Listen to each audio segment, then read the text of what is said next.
مفتی صاحب آپ نکاح کی اسپیڈ، نکاح کو کیا لکھا ہوا ہے پتہ نہیں، کہ اسپیڈ سے بہت اسپیڈ سے پڑھاتے ہیں، تھوڑا آہستہ ہو جائے تو. یہ کہہ رہے ہیں نکاح بہت اسپیڈ سے پڑھاتے ہیں، خطبہ میرا خیال ہے یہ مقصد ہے.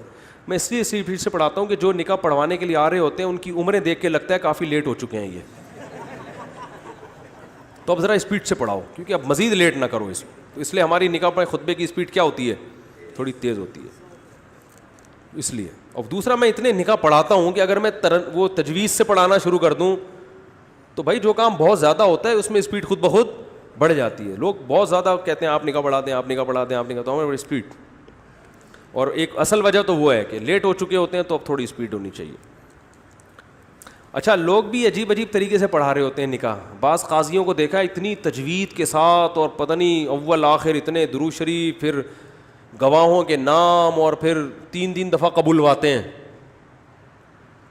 وہ بھی تکلف ہے بھائی، اتنا مشکل شریعت نے نکاح کو نہیں بنایا. گواہ ایک تو لکھے ہوئے ہوتے ہیں نکاح نامے میں، وہ تو کاغذی کارروائی کے لیے. اصل گواہ تو وہ ہیں جو یہاں بیٹھے ہوئے ہیں، تو ان کا نام لینے کی ضرورت نہیں، بس ان کی موجودگی میں نکاح ہو جائے.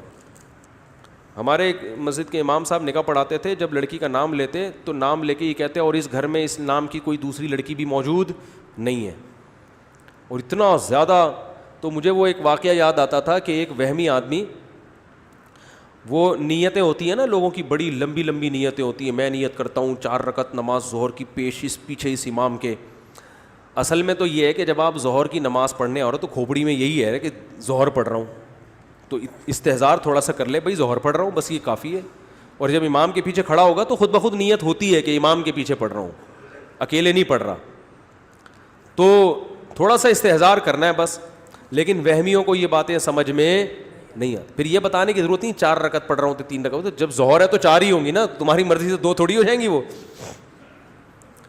تو لیکن وہمی کس طرح کرتے ہیں؟ ہمارے استاد واقعہ سناتے تھے، ایک وہمی آیا مسجد میں.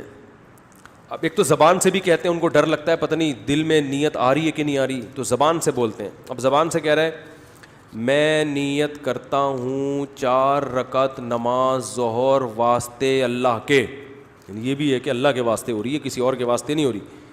پیچھے اس امام کے دل میں نیت کر لی یہ والا امام. تو اس کو خیال آیا کہ یار کنفیوژن ہو رہی ہے کہ یہ والا امام، بھائی بالکل اشارہ کر کے کہوں گا تو متعین ہوگا نا، ایسا نہ ہو کہ کیونکہ ذہن میں دوسرے بھی بندے آ رہے ہوتے ہیں اس وقت. تو پھر اشارہ کر کے کہتے ہیں پیچھے اس امام کے.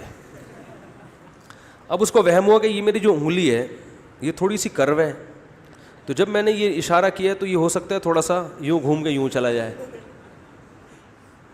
تو پھر ایسے کر کے کہتا ہے قریب جا کے پیچھے اس امام کے، یہ جو امام ہے نا یہ والا. پھر خیال ہوا کہ یار ابھی بھی تھوڑا سا انگلی میں کیا ہے، خم ہے. بھائی پوری سیدھی انگلی تو نہیں ہوتی نا، تھوڑا سا قدرتی طور پر خم ہوتا ہے انگلیوں میں.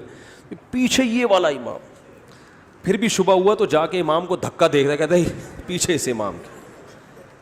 اور میں نے وہمی دیکھے ہیں نیتوں میں، نیت میں ہی 15 منٹ لگا رہے ہوتے ہیں، پاگل ہو جاتے ہیں. تو یہی حساب ہے، وہ نکاح ایسے پڑھا رہے ہوتے ہیں کہ دولہا جو ہے نا بالکل اس کا پوری کائنات میں ثابت ہو جائے کہ یہی ہے، کوئی کنفیوژن نہ رہے. ہمارے نبی نے نکاح کیسے پڑھایا ہے؟ بخاری میں ہے. ادھر خاتون بیٹھی ہوئی تھی، ادھر وہ صحابی. تو آپ نے ان صحابی سے پوچھا مہر میں کیا دو گے؟ انہوں نے فرمایا کچھ صورتیں یاد ہیں، وہ ان کو زبانی یاد کرا دوں گا، فی الحال تو یہی مہر ہے اور کچھ جیب میں ہے نہیں. تو آپ نے فرمایا زوجتکہا بما معک من القرآن. زوجتو اس کا مطلب ہے، یہ جو میرا تفسیر کے لیکچر سن رہے ہیں ان کو پتہ ہے، سبحتو کی طرح. زوجتو میں نے نکاح کرایا، میں نے شادی کرائی، میں نے نکاح کرایا.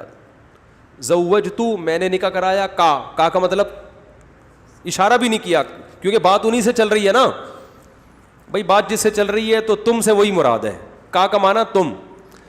زوجتکا میں نے تمہارا نکاح کرایا، ہاں اس سے، ہاں شی کیونکہ ایک ہی خاتون تھی پوری محفل میں، تو اس کی طرف نہ اشارہ بلکہ ہاں یعنی اس خاتون سے.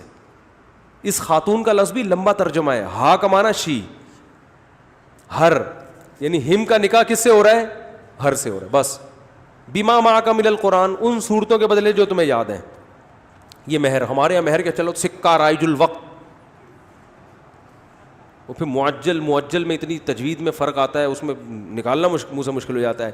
عند الطلب, اور بھی بہت کچھ لگاتے ہیں, سکہ رائج الوقت. تو بھائی سکے رائج الوقت ہی ہوتے ہیں, ڈالر میں تھوڑی نکاح ہوگا پاکستان میں بیٹھ کر. مجھے بتاؤ جلیبی خریدنے جاتے ہو تو یہ کہتے ہو کہ 1 کلو جلیبی چاہیے سکہ رائج الوقت کے مطابق, سکہ رائج الوقت کے بدلے میں.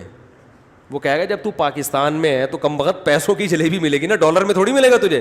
سعودی عرب میں ہے تو ریال چلے گا, امریکہ میں ہے تو ڈالر چلے گا. تو یہاں بھی نکاح ہوگا تو سکہ رائج الوقت میں ہی ہوگا میرے بھائی. اور وہ تو سکے ہیں ہی نہیں, سکے تو پرانے زمانے میں ہوا کرتے تھے. تو اتنا تکلف ادھر, نبی کے نکاح میں اتنی سادگی, میں نے تمہارا اس سے نکاح کرایا قرآن کے بدلے جو تمہیں یاد ہے, بس یہ ہو گیا نکاح. اور ہمارے ہاں کتنا لمبا حساب کتاب چلتا ہے, اور بھی پتہ نہیں کیا کیا ہے. وہ جیسے میں تو بہت سے الفاظ بھول گیا ہوں.